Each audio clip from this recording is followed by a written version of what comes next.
Joe W. Brister, we're making a lot of videos about welders, respect, taxes, being ripped off by contractors. And this is my favorite right here.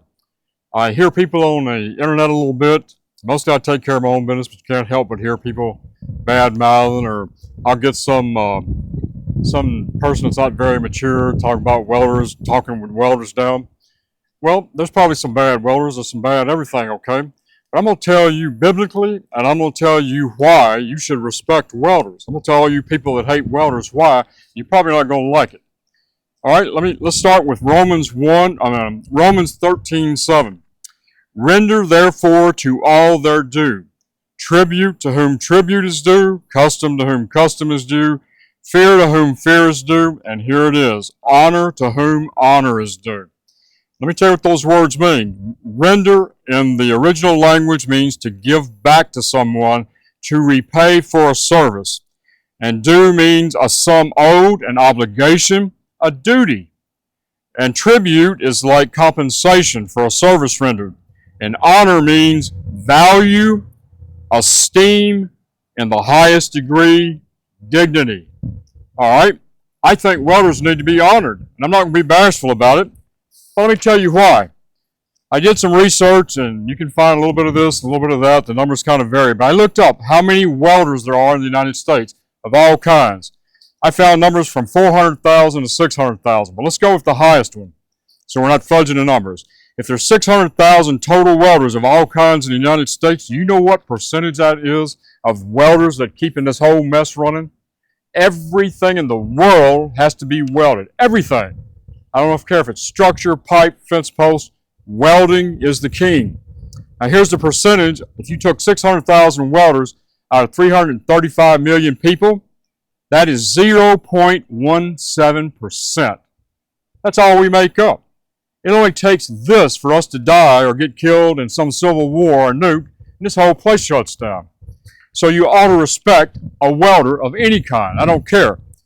And then I looked up how many pipe welders, and I assume that's pressure pipe, and 281,000 pipe welders. You know what that breaks out to?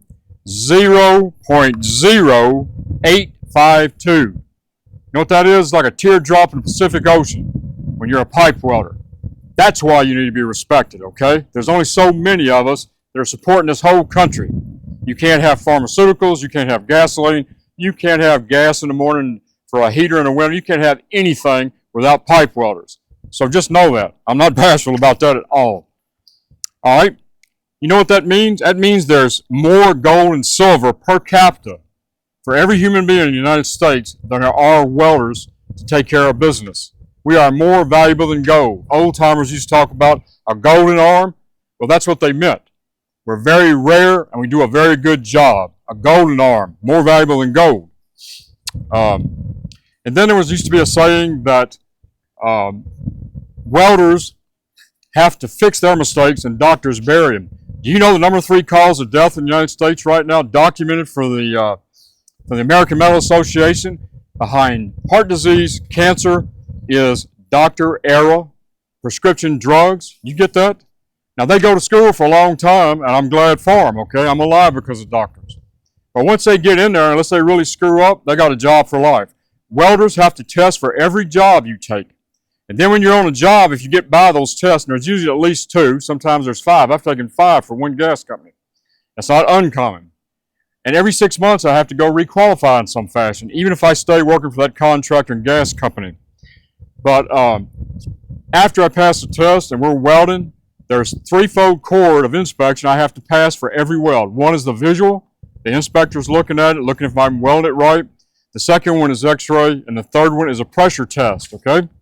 And so you get that point. I'm very proud to be a welder, and if you're a welder, you should be too. I'm Joel W. Brister. This is part 1 about you should respect welders.